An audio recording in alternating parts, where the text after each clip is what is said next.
सबसे पहले आज की तमाम बड़ी खबरें नॉनस्टॉप न्यूज में।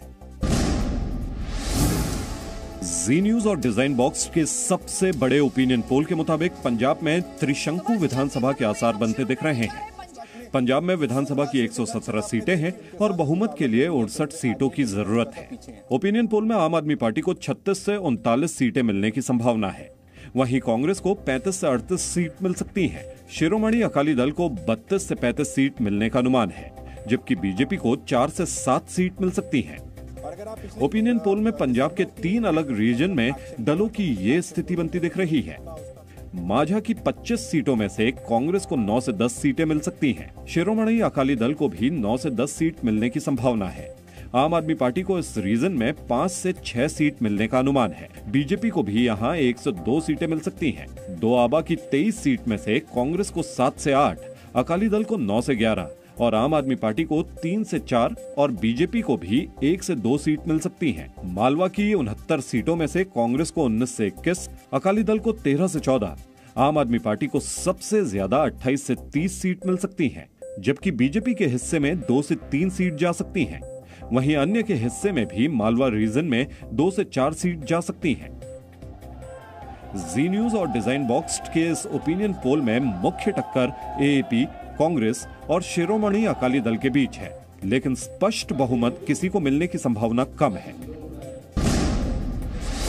जी न्यूज और डिजाइन बॉक्स के सबसे बड़े ओपिनियन पोल के मुताबिक पंजाब में मुख्यमंत्री के तौर पर चरणजीत सिंह चन्नी राज्य के लोगों की पहली पसंद है। ओपिनियन पोल में 31% लोग चन्नी को सीएम के तौर पर देखना चाहते हैं। नवजोत सिंह सिद्धू को महज 5% लोग ही मुख्यमंत्री बनाने के पक्ष में हैं। एएपी के भगवंत मान को 24% लोग मुख्यमंत्री बनाना चाहते हैं। 11% लोग अरविंद केजरीवाल को पंजाब के सीएम के तौर पर देखते हैं। शिरोमणि अकाली दल के नेता सुखबीर सिंह बादल 22% वोटर की पहली पसंद है। वहीं 7% लोग कैप्टन अमरिंदर सिंह को भी सीएम बनाने के पक्ष में हैं। एएपी ने भगवंत मान को अपना सीएम कैंडिडेट बनाया है, लेकिन कांग्रेस ने सीएम चेहरे को लेकर अभी तक कोई फैसला नहीं किया है। बीजेपी ने उत्तराखंड के 70 में से 59 प्रत्याशियों के नाम का ऐलान कर दिया है। पहली लिस्ट में मुख्यमंत्री पुष्कर सिंह धामी समेत सभी मौजूदा मंत्रियों के नाम हैं, जबकि बीजेपी 10 विधायकों की टिकट काटकर नए चेहरों पर दांव लगा रही है। सीएम पुष्कर सिंह धामी खटीमा से चुनाव लड़ेंगे, जबकि प्रदेश अध्यक्ष मदन कौशिक फिर से हरिद्वार से भाग्य आजमा रहे हैं। इस 59 में 5 वुमन है, लेडीज 54 जनरल है। कास्ट वाइज बोले तो बनिया है 13, ब्राह्मण है 15।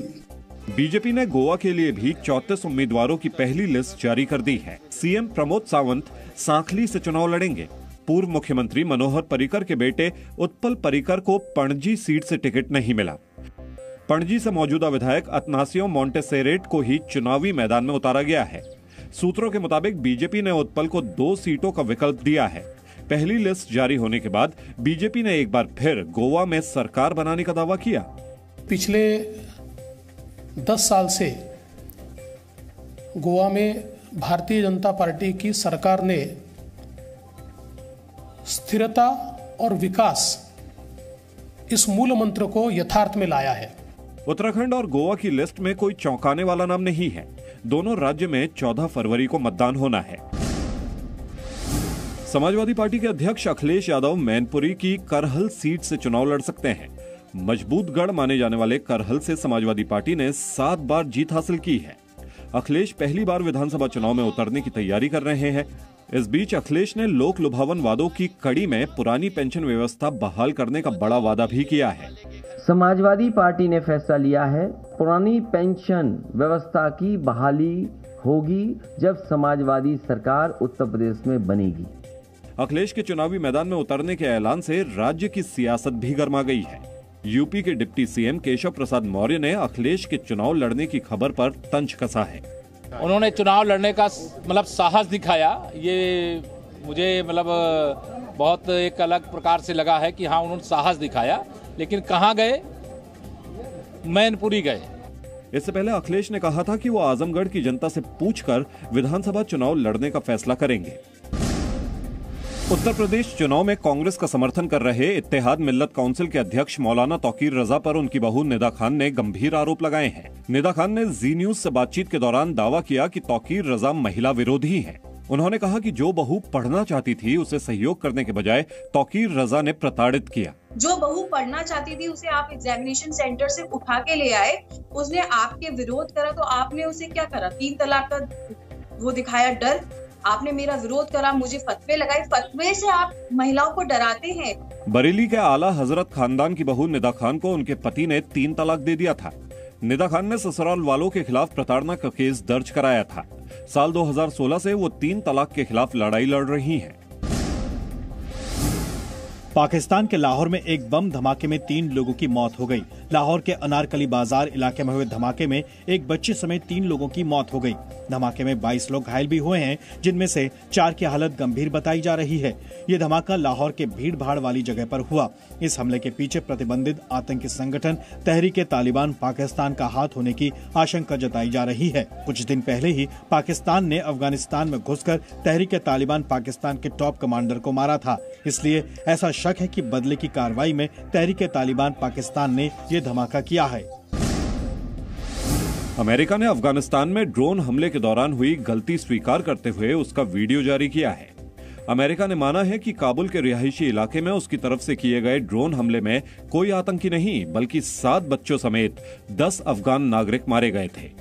इस बात का खुलासा न्यूयॉर्क टाइम्स की तरफ से सूचना के अधिकार को लेकर दाखिल की गई याचिका के बाद हुआ है। अमेरिकी फौज ने पिछले साल 29 अगस्त को काबुल पर ये ड्रोन अटैक किए थे।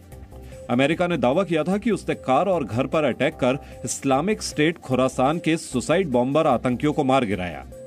घटना के अगले ही दिन जी मीडिया संवाददाता अनस मलिक ने यह सच सारी दुनिया को बताया था कि अमेरिकी ड्रोन अटैक आतंकियों पर नहीं आम लोगों पर हुआ था, और अब वही सच अमेरिका को मानना पड़ा। अमेरिका ने गलती को दुखद माना है, लेकिन इसके लिए किसी को जिम्मेदार भी नहीं ठहराया है।